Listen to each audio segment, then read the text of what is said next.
I am Vinnie Tortorich. Folks, your good intentions have been stolen. But don't worry, I'm here to help you get them back. You may be soft and succulent at the beginning of this process, but hang in there. Before long, you'll be lean and mean, guaranteed, just like the guy on the other mic. It's the Friday show. We're going to bring this guy in just a second, but I got to tell you, this guy, he's done a bunch, and he's got a pretty wacky story. In business, he's an attorney. He's got one of the, it's the largest long-term disability law firm in the nation representing individuals. So the guy's doing the Lord's work. He's helping people. He's also one of the co-founders of that 501(c) I was telling you guys about. I went to DC a couple of weeks ago and was part of the Metabolic Revolution. And that's where I met Steve. Met him over dinner that night. And he started telling me his story. And I was like, wait a minute. The truth is stranger than fiction. And I felt like I had to get this guy on the show. So without any further ado, folks, please help me welcome Steve Fields. Yeah. How's it going, Steve? Good. Thanks for having me, Vinny. You know, we're going to go right into it. You know, we're going to just jump right in. You were a healthy guy, and you look like a healthy guy. I'm going to go ahead and guess that before you got sick, you still look the way you look now, or were you heavier? Give me a background, Steve. What did you look like before you were sick? No, I mean, I was really healthy, actually. I was, super physically active. I'm very, very disciplined with my health. I thought that I was eating healthy. I mean, I certainly wasn't eating like a standard American diet. I was very plant heavy, but eating healthy, exercising, I had good sleep hygiene, had a regular ice bath and sauna protocol, red light therapy. I kind of, did a lot of stuff to stay healthy. And before I got sick, I was, I had a expedition hiking plan in the Faroe Islands, all kinds of trips. And, just really, I don't know, I felt I was as close to 10 out of 10 as I could get. Yeah, just meeting you, you didn't take me as a person who was ever out of shape. And it sounds like you were doing all the things, the red light, all the, as I like to call them, the tinfoil hat things, right? The cold bath, the sauna. I'm guessing you do sauna also? Yeah. So I do a 4-night-a-week sauna protocol. Yeah. So, protocol. You see, he goes all in with the lingo. That's what I love about Steve. He doesn't sit around and mess around.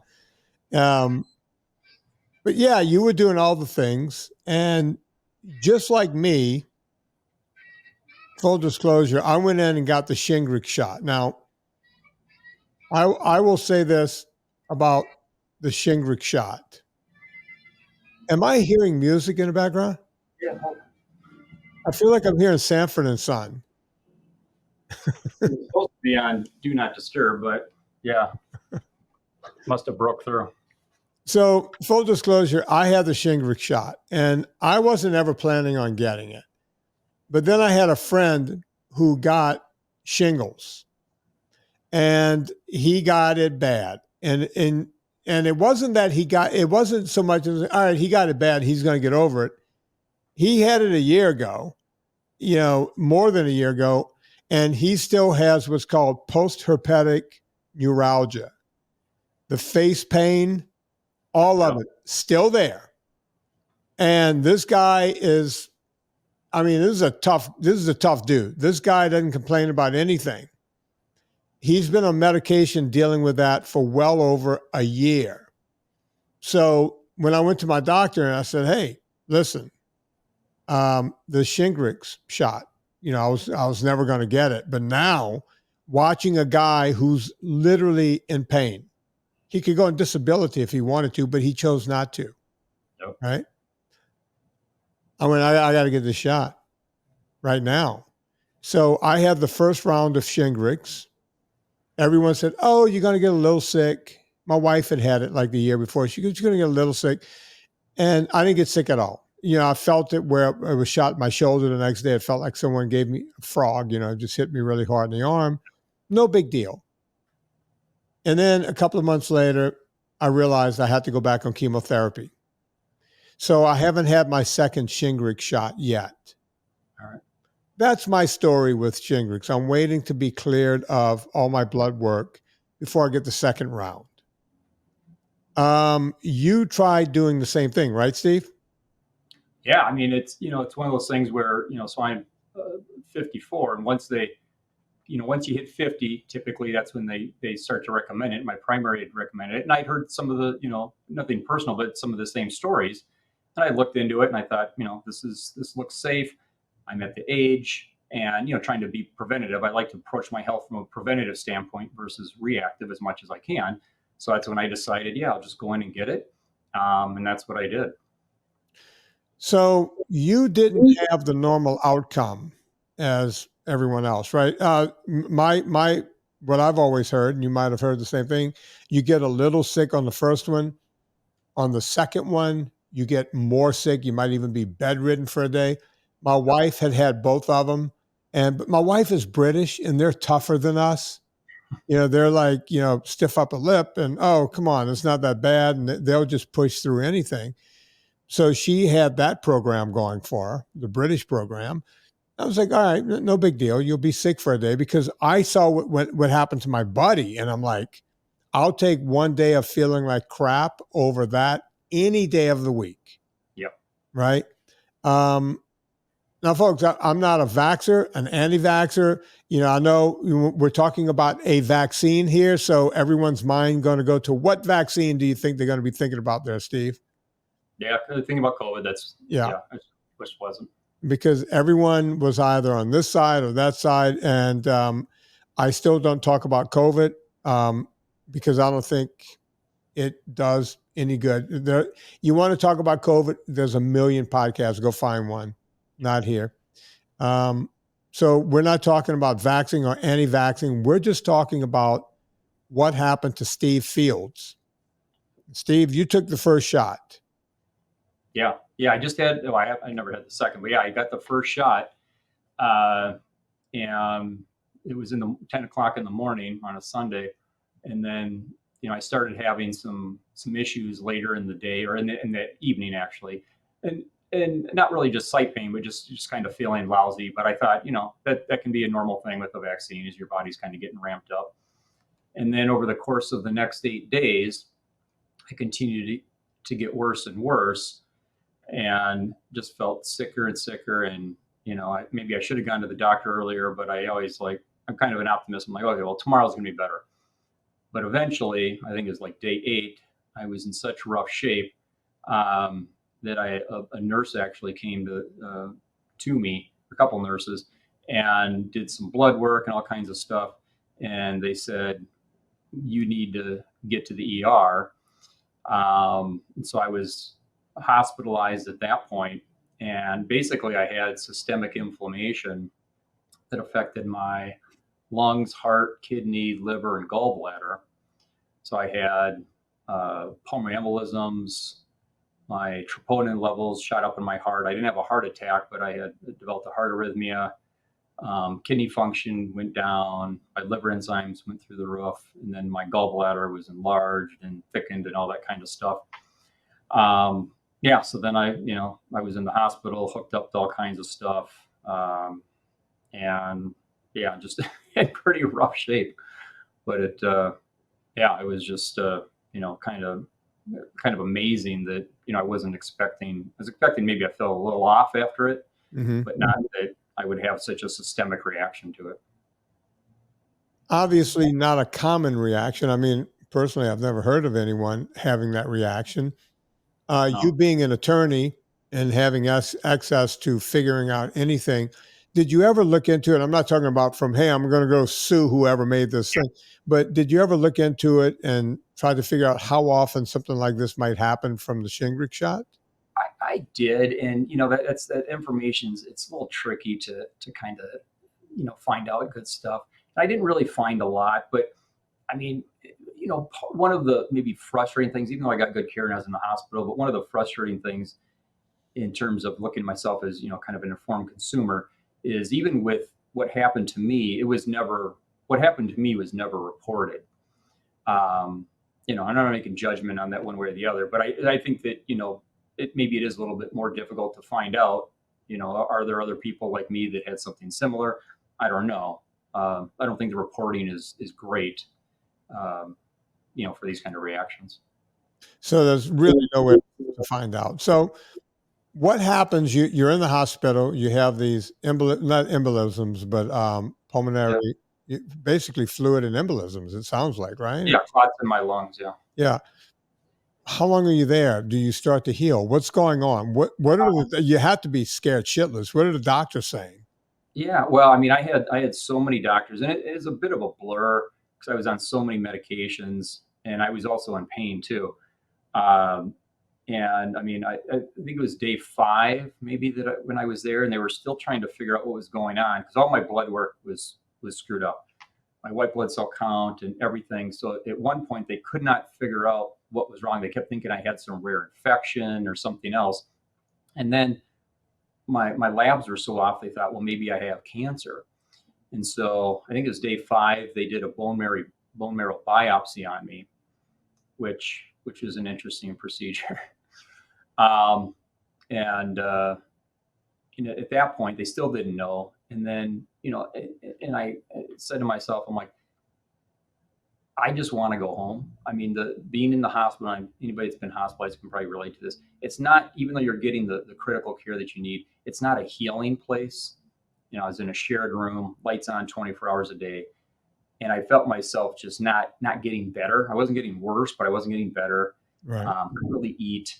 And so I told them, I said, I'm gonna go. So I ordered home oxygen for myself because I was still on oxygen at that point, and said, I'm out of here, and checked myself out and went home. As best thing I did, at least at that time, because I was stable, and then I was able to start healing at least I think once I got home. Yeah. It's an interesting thing. Hospitals are where you go to stay sick and die. I've always felt that way. So you check yourself out. You have oxygen. Do you have a nurse? Do you have any of that? No. I mean, they checked up on me, but basically, I just, I was on my blood thinners, some other medications, and then I just was like, okay, I just need to be out of there and need time to heal, and that's really when I, just kind of went on this path of, okay, I need to get better, and I tried to get back to my old, uh, uh, protocols, which I couldn't really fully do because I was, I'd lost a lot of weight in that short period of time because I'd lost weight even before I was hospitalized because I couldn't really eat. And then, but yeah, tried to get back to what I was doing to, have some semblance. Part of it was just mentally too, just to get back to my routines. And, a little time went by and I made some improvements. And then suddenly I started having these other symptoms. And I started having just, ridiculous fatigue. I had some issues with my heart in terms of it, my blood pressure was just uncontrollable, and having chest pains. And then probably the biggest thing that I had from a symptom standpoint is I developed pain basically in my entire lower body. So from my hips down to my feet, I had pain. I was like, I had no idea what was going on. Because I didn't have any of that before I've never had anything like that before and didn't really have anything like that in the hospital. And it just got worse. So it became difficult to, like go upstairs. I couldn't really, squat down or anything. And I was like, there's something else going on here. So I got into the doctor and then, kind of bounced around a little bit. And then I got into an autoimmune doctor and I went through, all the panels that they do, antibody panels. And that's when I, started showing up positive for, double strand DNA, single strand DNA, histone antibodies, all the stuff that, the, kind of together showed systemic lupus. And originally I was hoping that maybe I just had drug induced lupus, thinking that, okay, well, that's just a temporary thing. But unfortunately, it showed up as systemic lupus, which then explained my symptoms. And I had all kinds of imaging. I had imaging of my legs. It showed bilateral inflammation, which explained why I was in such pain. And it's kind of that vicious cycle. When you have that level of pain that's 24/7, then you can't sleep. So, and then that just makes everything worse. Right. Yeah. So that was, just a few months after. And then I was like, well, so I started doing research, because even though we work with a lot of clients that have autoimmune, including lupus, I didn't really have in-depth information on it. And so I started looking at it more in depth and trying to do my own research. And everything you read is, well, you just, there's no cure. You just have to manage symptoms. And, that's, up on the other floors are the infusion clinics. And I was like, well, I got myself into this. No one twisted my arm for what happened. And I want to see if I can fix this or reverse this on my own somehow, some way. I didn't know at that point, but I didn't want to look at it as a lifelong thing that I'm just going to manage with drugs. Because of course there's all kinds of side effects, and, that changes your life in a different way. Sure. Absolutely. So that really kind of started my path of, and it continues today, of kind of learning, what I could do. And I tried all kinds of different things outside of nutrition early on. I tried something called helminth therapy, which is ingesting Trichera sui parasites, which there's some good research, I think, out of the University of Iowa, showing that, helping balancing your T cells. I tried some other medications just on a short term to see if I could rebalance things. And nothing really did much.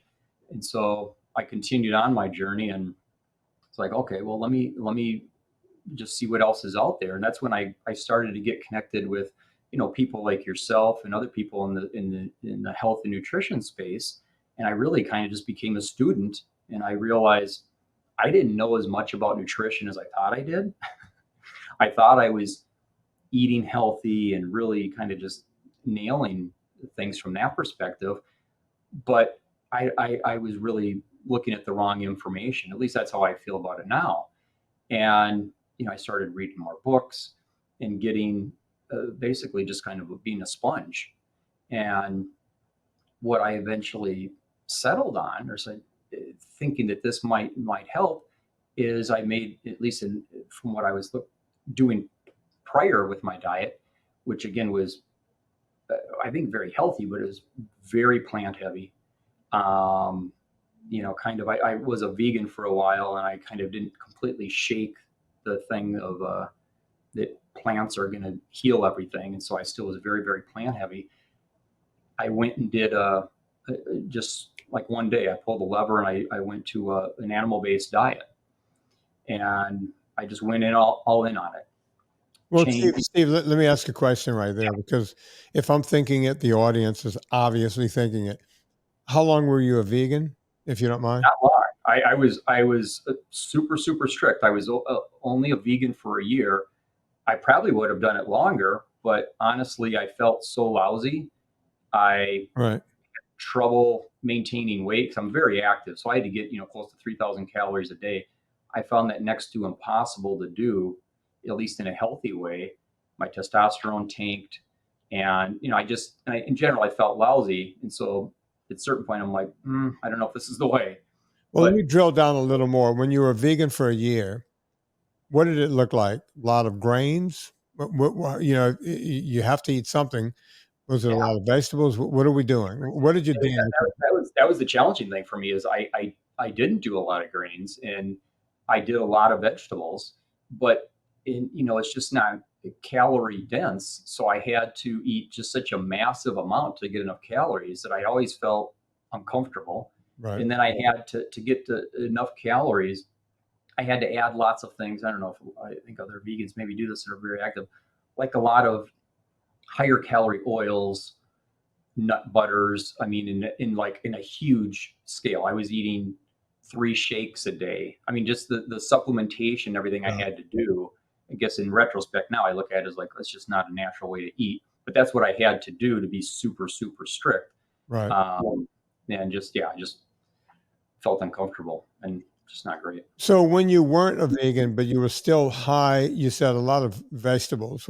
What did that look like outside of the vegan diet? What did your day look like? Yeah, I Did you mean, have any meat at all, or I ate meat, but it was, when I think of like, think of like a plate, my plate, the large part of my plate was still different vegetables, and I'd have a little meat. I'd start every day with a big salad. I had spinach and other things in a smoothie 3 times a day. So, I mean, I was, still heavily in the camp of, I need to get as many plants in me, as much fiber and all that kind of stuff to be healthy. And I certainly felt better than when I was just a really strict vegan for a year. But again, this is all in retrospect. I was still off in my diet, even though I thought I was being right? super, super healthy. At least how I look at nutrition now. Right. Well, look, everybody that I know, well, there's three types of vegans. There are 12 and 13-year-old girls who are trying to be special and different. I'm not being funny here. That's just a fact. There are people who want to get healthy, and vegan, the word vegan vegetable sounds healthy, right? Yep. That's most people jump in on that. And then there's the third group. They're doing it because they love, Bambi or something. They think, oh, by not eating another animal, I'm being virtuous. And then I guess there's a fourth now. There's people who think they're saving the planet by not eating cows. So I don't know how that works, but those are the different forms of veganism. It sounds like you went into it because you were the middle guy who went, oh, wait, I'm into health, optimal health. This seems healthy. I'm putting red lights all over my body. I'm getting in cold plunges. I'm getting in hot saunas. I'm doing everything else. This is obviously the next step. Yeah. I can't tell you. Look, I was in Hollywood for 30 years working with celebrities. I can't tell you how many houses I walked into with infrared saunas and cold plunges and everything else, where I had to tell them, look, you want to do all that stuff, that's fine. But, we got to stop with the wheatgrass, and every one of them would admit to me, yeah, all I did all day long was fart and burp up wheatgrass. Yeah. So whenever your system is trying to get rid of what you ate by burping and farting all day long, I hate to be crude, but it's not right. Yeah. Right? Your body is trying to tell you something, right? When you drink alcohol, you feel woozy. That's your body telling you, please stop taking this because I really want to throw it up. You put a poison in me. You put just enough poison to get woozy, not enough to throw up. But if you keep putting this poison, you will throw up. Veganism is not far from that. And by the way, folks, I have nothing against plants. I eat cruciferous vegetables almost daily. Not a whole lot. It's just a small amount. I call it meat jewelry, but I have a small amount. It doesn't seem to hurt. And I do eat nuts, high fat nuts and that kind of thing. But you were all in. So what makes you jump ship right in the middle of being sick and going, hey, I need to eat more meat? I mean, really, it's learning about a few different things. One is, I think the nutrition that meat and animal products can provide or do provide, uh, really changing how I look at fats, at least healthy fats. And then, some of it is like what, I look at it, my change is like a combination of what I'm eating and also what I'm not eating. So no industrial seed oils. And then really just looking at it, and I don't know, I guess, I don't know why exactly going to an animal-based diet put my autoimmune in remission or reversed it. I'm not smart enough to know exactly why, but I think that, in my opinion, I switched to a much more natural diet in what my body needed, and that's what kind of helped get rid of the inflammation and reverse all my symptoms. And I was also I got deep into the differences in our food supplies. So I became very cognizant of, well, how, what, not only animal-based products, but like what animal-based products, where am I getting them from? The sourcing of them. So, that was kind of a journey and, an awakening too. So, but what was that? I don't know, bright light that shone. Were you listening to Joe Rogan's podcast? Were you listening to, what happened? Did you read something Sean Baker wrote? What happened on that day when you went, I need to try this? I Was it a think, mutation over time? yeah, I think it was a cumulative thing. So, I mean, it's, a combination of like, yeah, listening to podcasts and, reading Nina Teicholz's book, different things like that. And I, so it wasn't one thing exactly, but it was a number of things. It was almost, something that kind of built up momentum. Then I'm like, well, I think this makes a lot of sense. And it's, based on science and research. And I'm, this makes sense for me to do. And I've never done anything like that.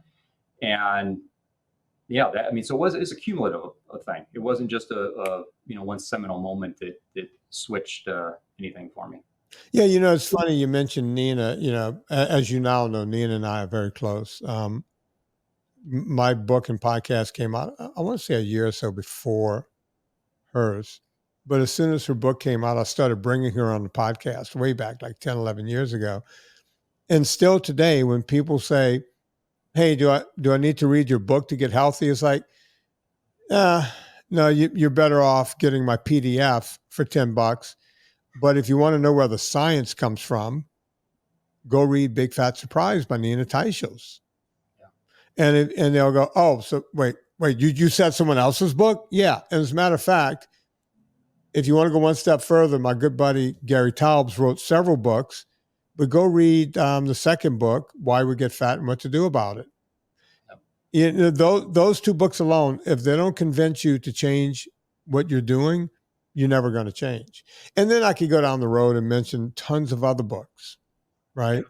They've all been on the show. As I said on stage that day, and we'll talk about later, everybody there has they've all been on my show, and some of them have been in my movies, every single one of them, except for Chris Palmer, who after the event said, oh my God, how have we not done a show together? So Chris is coming on in a couple of weeks. So you start feeling better. You start eating meat. Now, what does your diet look like now? Or wait, before we even get to that question, I'm skipping around too much. How long does it take before you start feeling better? And where are you now health-wise? Yeah. So I made even though it took me a while in terms of making the decision and kind of coming to my way of thinking, I made the switch, in one day. So I'm like, I'm making this change. And my diet it wasn't a carnivore diet, but it's an animal based. So I still had dairy, but I had, just well-sourced meat, a lot, mainly beef. And it wasn't necessarily a gradual thing in terms of me feeling better. It was almost like it happened fairly quickly but it was definitely a certain period of time. So it was about on week 9. So it didn't take real long, but week 9. And I was like, well, I feel pretty good. And I was still a little suspect on, am I going to feel, is it going to come back? Or am I going to feel worse the next day? And I continued to feel better, and my symptoms resolved, and all the bilateral leg pain and leg issues I had gone.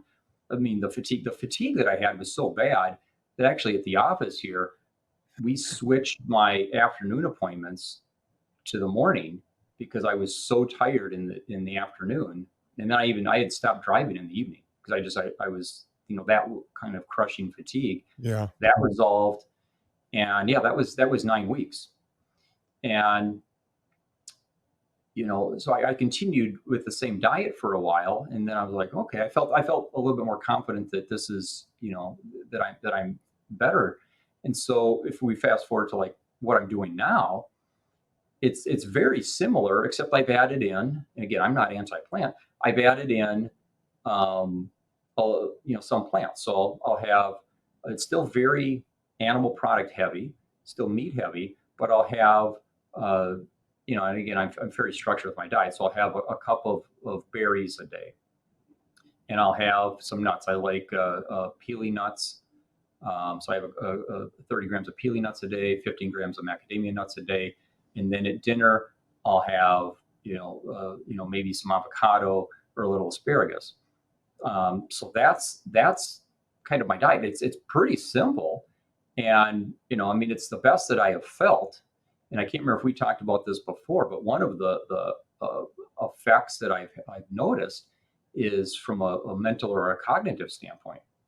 I feel better cognitively now than I did before all this happened to me. So that was, and I've mentioned this to some other people that have had some kind of transformative health thing, and they've almost universally mentioned the same thing, that's been a big change. And I've definitely noticed that. That's been pretty beyond just the removal of all the symptoms and the physical pain and things like that. Let me just do a little public service announcement here. He just mentioned peely nuts, spelled Pili. I used to have the guy who not created, but he started just going out and gathering these nuts. And I want to say his company's called Hunter Gatherer, maybe just Hunter. Peely nuts. Peely hunters. Yep. Yeah, peely hunters. And that super cool guy, he used to want me to advertise. He wanted to advertise on his show. At the time, he didn't have the budget. So I love this product so much. I used to bring the guy on all the time. And if you go to my Amazon page, the peely nut banner is still there. I'm a big fan of peely nuts. I'm going to be honest. The reason I don't recommend them very often is because people will write to me and go, do I really need to eat this? Because I can't afford them. I have 2 kids and they're in school and on and on and on. They're not inexpensive by any stretch of the imagination, but they're little tiny fat bombs. They actually taste like butter. They do. Yeah, they're fantastic. So peely nuts, I'm just doing a little public service. I don't get paid a dime to tell you guys this, but you can go to VinnieTortorich.com, click through the Amazon banner. While we're doing goodwill, I'm going to tell everyone Villa Capelli Olive Oil, the longest running sponsor of this show. Villa Capelli. Paul Capelli and Stephen Crutchfield, husband and husband, started that company way back when. Matter of fact, they were just dating when they started the company. And Paul is no longer with us. Stephen could have easily shut down the company and let some Italians run it because it is in Puglia, Italy. He picked up the reins, and that company is stronger and better than ever. Villa Capelli. Now, listen, real olive oil is not cheap. You heard Steve a little while ago talking about seed oils, and we might get back into seed oils. You can cut olive oil in this country up to 40% and still put a label on it that says 100% pure olive oil. That's a fact. Well, there's some good olive oils out there. I can't vet all of them, but you know what? I'm going to talk about the one who pays the bills here, and that's Villa Capelli. Now, you want to save some money? Put in promo code Vinnie, V-I-N-N-I-E. Promo code Vinnie, V-I-N-N-I-E. No wimpy Y. You'll get 10% off every single time. This is not a promo for just the first time. It's every single time. Now, I'm going to teach you guys how to cheat the company who pay my bills. If you spend more than $125, you will get free shipping. Now, think about that. A 3-liter 10 is $100. 3 liters, folks, since you're in America, it's almost a gallon. That's a lot of weight to ship. So shipping can be expensive. Get your order up a bit more. Get it to $140. So $140 minus 10% Vinnie discount, that's still over $125. Boom! Now you have free shipping. Villa Capelli, let them know we sent you. We're talking to Steve Fields. Steve, pretty amazing story so far. Here's my big question for you. You had embolisms. You had systemic lupus. Is all that gone? Are your doctors scratching their heads? What goes on when you show up to a doctor's office? Yeah, I mean, so I had updated blood work, and the antibody testing, like the dsDNA is negative now. And yeah, I mean, I'm very lucky. I have a great integrative doc, and I kept them kind of in the loop of what I was doing. But then, when I reconnected with them and I said, a little bit more information, I said, this is what I did. he was, I mean, he was very happy for me, but he was also kind of blown away. And, you know, that what I did could have that effect. And yeah, I mean, it's, you know, similar to a lot of people that, you know, when that know me well, that when I tell them what I did, you know, they're interested, but they're also kind of amazed that, you know, the power of nutrition. And I was equally amazed, honestly, because you know, I didn't realize the power of nutrition, and how it can, you know, it can heal you, but can also, if done wrong, can make you very sick. Well, it And stands to reason. You just said it right there in your statement, right? Think about it. You eat junk food, you feel bad, you get sick. You eat it long term, you get fatty liver disease. You get type 2 diabetes, right? You get metabolic syndrome. So we know that when you eat the wrong thing, you get sick. So it stands to reason that if you eat the right things and lots of it, you will heal. I mean, I don't know how much, call me a simpleton, but how much simpler can you get than, oh, wait a minute. Every time I eat crap, I feel like crap. But when I eat something good, I feel good. So why not eat something good for you all the time? It just makes sense. yeah, Right? yeah, yeah. I mean, it is pretty. I mean, pretty eye opening. And I don't claim to understand everything. I still look at it as I'm a student of health and nutrition. But I think even though I don't think I've figured everything out, I think I'm on the right path. And and I think, again, I firmly believe in the power of animal products, and, you know, again, done the right way, and fat.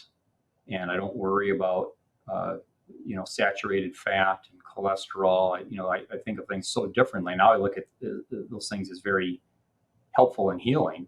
And I think that's one of the biggest changes that I went through. When it comes to, was that one of your worries back in the day, the cholesterol, when you were on a vegan diet? Because they talk a lot about the lower the Yeah, cholesterol, the better. And we know that the higher the cholesterol, the less any kind of problems you might have, right? For yeah. all cause mortality. So it's literally bizarro world when you think about it, right? It's Hmm. opposite of what you would think. No, I have you for a few more minutes. I was part of a rally that you somehow got injected into. A lot of fun people. Um, it was small, right? It was very few people there, but it was a start. You know, everything starts tiny. Um, and someone even said to me, "Why even go and talk?" You know, usually I get invited to talk to large groups, right? And this is a tiny. Why would you even show up? And I said, because it's the beginning of something. Yeah. Maybe, you know. So I would like to know that this is going to continue on. Explain what the Metabolic Revolution company is. I know it's a 501(c). I know you had something to do with turning it into that. And Yep. I also know that you've invested in it. Can you talk about that company a bit and what it's up to? Yeah. And so it's a nonprofit, and it was originally started by Jessica Apple. And she's been in kind of the health space for many, many years. And I was very lucky to get connected with her, through Nina Teicholz. And, you know, I kind of came into this, you know, a little bit more recently.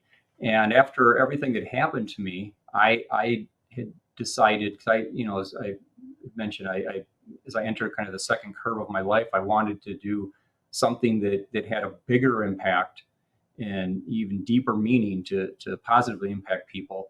And so after what I went through on a personal level, you know, it's kind of that aha moment of, well, is there anything more impactful and powerful than improving people's health through nutrition? I mean, and you probably agree to a certain degree with that. And so when you know, it's kind of the stars all lined up when I got connected with Jessica Apple, and she said, "Hey, I've got this project and this rally, and here's what I want to do, and here's the changes that I think can be made." I was like, I'm all in. And as long as you are wanting to think big, because that's how I want to, because such a big problem. You know, the chronic health crisis we have in this country is so huge. I think a solution has to be equally large. And so if you're willing to think big, which she of course was, I said I would love to be a part of that. And so we worked together and we formed a 501c3 nonprofit, which is just Metabolic Revolution. So we had just a good corporate structure, and then of course we went out to and had the rally. But the rally I almost look at is as amazing as it was, thanks to speakers like yourself. We look at that as that's just the kickoff, that's the start, and to really have change, to change our dietary guidelines, to change how the healthcare system looks at treating chronic disease, and I would say maybe keeping people healthy to begin with. It needs to start. It can't start from the top down. I think lots of people have tried that and it hasn't worked. I think eventually change has to occur at the top level, but it needs to start with individuals. It needs to be a grassroots movement, but on a massive scale. And so that's what we're really looking at doing. We know that things need to change because things like the dietary guidelines have such a huge impact on everything. What our kids are eating, what hospitals are serving, just what people are, what the media is putting out there, what people should be eating in general. So it has an outsized effect. But if the way we look at it is if there's hundreds of thousands or millions of people that have awareness of nutrition and what it can do, and the fact that, to a certain degree, whether it's companies or even our institutions that people rely on, that we essentially have been given wrong information, or I guess if you want to say a little stronger, we've been lied to for 50 plus years. That a lot of times we don't look at it as the health issues people have aren't even necessarily their fault. They just have been given such horrible information. So one of our missions is they need to get the right information. I talk about myself as being an N of one. Well, I think there's a lot of people like myself, people that are suffering from all kinds of conditions. It can be diabetes, it can be autoimmune, schizophrenia, bipolar, that have been healed. They're not. Some people have had complete reversal of these diseases that previously maybe were managed by pharmaceutical means. But I think there's a huge awareness gap. And so that's one of our missions is how do we increase that awareness on a large scale, 50 state strategy, and, to bring, and then to have a very big tent to bring in not only individuals, but people that are, in the medical field, doctors, nutritionists, dietitians, scientists, researchers, citizen scientists. There's a lot of people out there that get it, that are have been in the trenches, like yourself, that have been talking about this stuff for decades. But how do we bring these people together the best we can, but then also reach individuals? So, our goals are very, very big, and it's not going to be easy, and it's going to take funding and all kinds of other things. But I honestly, from a selfish standpoint, individual standpoint, I can't think of something to be more passionate about that can affect and help more people, and the ripple effect. Again, we've seen it in a little bit smaller scale with our clients, who a lot of them unfortunately suffer from a chronic disease and aren't able to work, and kind of how their lives just unravel. We've seen that for years, working with people in all 50 states. And, there's millions and millions of people like that. We just touch a small number, and it's just more of helping them financially. So, I can't imagine not doing this at this point. Once how can I not want to improve people's lives or do whatever I can or connect with people that are, in this space and a lot smarter than myself to try and effectuate change. And I agree. And, I like that you gave part of your mission statement there. The problem I have, and I think I mentioned this to you all over at dinner, but I'm not sure if you would remember. And I said it in my speech, right? I said, because I have a friend who's a big time epidemiologist at a major university. And he's always saying, well, Vinnie, you're an N1. And I said, yeah, but I have tens of thousands of N1s, actually hundreds of thousands that listen to me. And at some point, as I said in my talk, if you put enough N1s together, isn't that basically an epidemiological study? And don't you guys love a good epidemiological study? And he goes, yeah, but I say, yeah, you can but me all day long, but I'm right and you're wrong. And he realizes that, but since they haven't done that study yet, they don't care. And the other thing, and I think this is going to be the biggest rock you're going to have to climb, right? Or if you want to take the rock theory, we can make it a Sisyphean effort, right? I was growing in leaps and bounds. A guy like me was on Wikipedia. My YouTube channel was growing like there was no tomorrow. My Instagram went to 100,000 almost immediately, right? Meteoric. All of this happened. And then I put a movie out. You see, they don't care about podcasts because they can't really see, right? We know that we get hundreds of thousands of listeners, right? We know that we were able to crowdfund $250,000 to put together a movie in no time, in like a month. But when that movie comes out, it's that poster that's behind me on the wall, Fata Documentary. And now it's number one on Amazon. It's number one on Apple. It's on airliners around the world. It's on 65 VODs. I think now 70 VODs around the world. It still stays somewhere in the top 20. Right now it's probably in the top 100, but in 5 years, it never drops out of the top 100 on Apple, right? Now I've become a disruptor. Now my Wikipedia goes away. Now I get shadow banned. My Meta knocks me down. And that's what happens. They let you play for long enough, but when you do something, when you break out to regular media, they no. They stop you. And my last documentary, Dirty Keto, came out. It was supposed to be out on the 30th of May of this year. Amazon held it for an extra 63 days and then made me sign a release saying that we will not put it out unless we could put a PG-13 on it, and they wouldn't put it under health documentaries. They put it under special interest. It's hidden on Amazon, right? That's what happens when you start making waves. And that's what I'm worried is going to, right now you're small. You get 100 people to a rally, no one gives a shit. They're laughing at you, right? But wait until you get bigger and watch what happens. I watched it happen to my buddy, Abel James. He called himself Fat Burning Man on the internet. You're on the internet, you're doing great things, you're doing all this stuff, no problem. But he was on a network TV show where they pitted trainers and health enthusiasts. They had a vegan and they had a this and a that, and they all had to come together with a diet, right? And they were going to see whose diet did the best. Well, Abel James's guy did the best. Whoever he worked on, the meat eater guy did the best. Guess what? Shadow banned across the internet. Boom. Done. And that's a problem you have. Whenever you get too big, they knock you down. They keep you right at a level. And when I say that to people, it makes me sound like I need a tinfoil hat, right? It makes me sound like a flat earther. I'm none of those things. I refuse to even really talk about vaccines at the beginning of the show. I don't do any of it. But when you get just big enough, then Wikipedia knocked right off. How does that happen? Right? Yeah. But it happens, and that's my worry here, right? How do we get past that this time?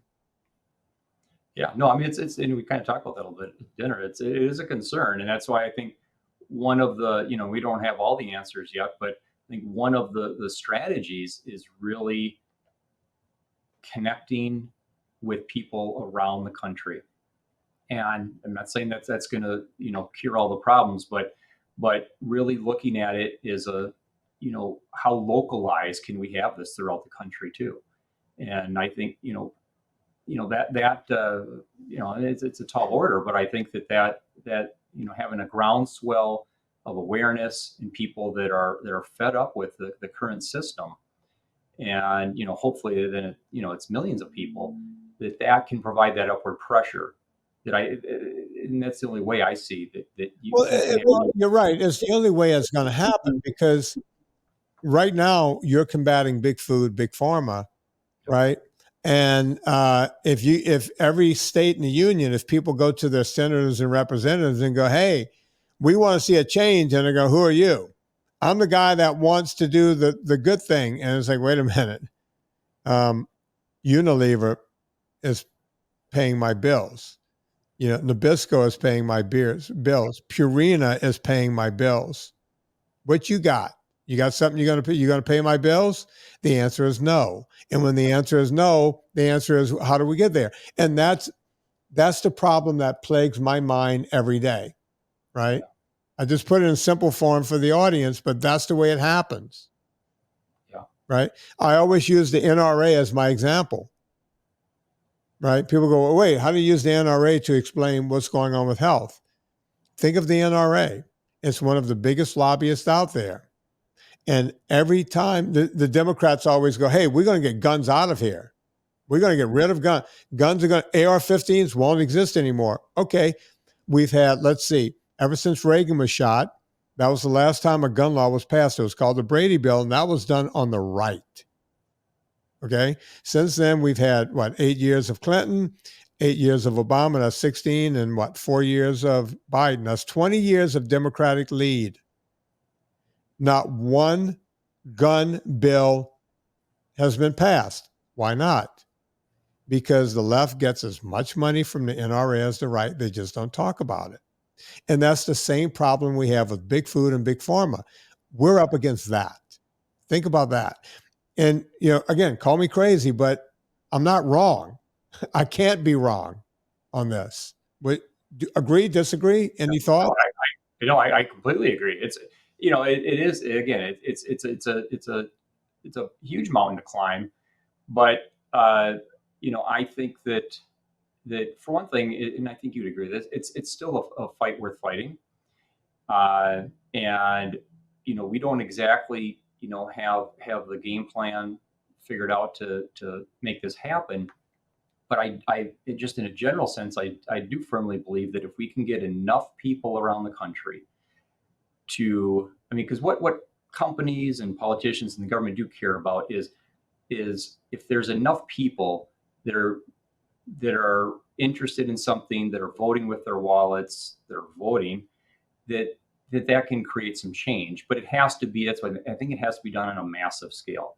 I'm not saying that we can do it. I think we can. It's not going to happen overnight. I think you have to look at it as the long game. And I know you've been in the game for a long time, but, the fact of the matter is, and you believe this, Vinnie, that nutrition does matter. Right nutrition matters, and it can heal. So it's not, I think we've been sold snake oil for so many years, and we're on the right side of this. And there's people, you mentioned like Dr. Palmer, who are doing just amazing work for people, transforming lives. It's real. There may not be, the kind of studies that everybody would like to see, even though a lot of the nutritional epidemiology studies, have a lot of problems, that we have maybe, like you said, tens of thousands or hundreds of thousands of people that have made these changes. And that is a thing. And we just need more of these voices. And I think that can be a catalyst for change. It's going to take time, but I think that change is possible. It's just, so one of my angles is I'm an outsider. I'm not a scientist. I'm not a doctor. I'm not a researcher. That, maybe people like myself can help bring a little bit different view, I look at it from a marketing standpoint. One of my main duties is marketing at the firm. And I look at this as part of it is it's a marketing issue. Yeah. And maybe that's wrong, but no, you're not wrong at all. You're not wrong at all. But how do we get the marketing out there? Like I said, whenever you become me or Nina and you make some waves, we become kooks. Yeah. Right. Yeah. My friend Zoe Harcombe is now considered, a kook. We're all, they put us in the same category as flat earthers. I'm not trying to be funny by saying that, but think about how crazy you think a flat earther. I'm hoping you're not a flat earther, Steve. No. Okay. But think about when you hear that, it's like, how can these people possibly think that? That's what they think of us. When you say, hey, I healed myself, what did you do? I ate some meat. You see how crazy that sounds to the average person who thinks that the most important meal of the day is breakfast and you have to have a cereal made of grains with 8 essential vitamins and iron in it, right? Yeah. We become the crazy ones. I Yeah. just wrote a tweet. Someone goes, I'm eating the way you're telling me to eat, but there's no fiber. How am I supposed to get fiber? It's like, oh, wait, you mean that stuff that causes problems in your digestive tract, that fiber? And I'm guessing someone told you it was heart healthy, which was made up out of whole cloth. There is no truth to fiber being good for your heart. As a matter of fact, it causes more inflammation. I can make the exact opposite argument about fiber. I could go on and on about this stuff. And oh, wait, you think you needed to push poop through your intestines? Nothing could be further from the truth. I never eat fiber. How is shit going through my body? How's that getting figured out? Yeah. Right? It gets figured out every single day. I've never had constipation. Right? Yeah.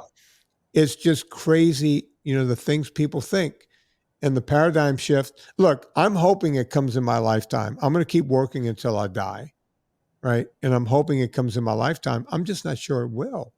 Yeah. And I hate to be the pessimist in the room, and I'm not being pessimistic.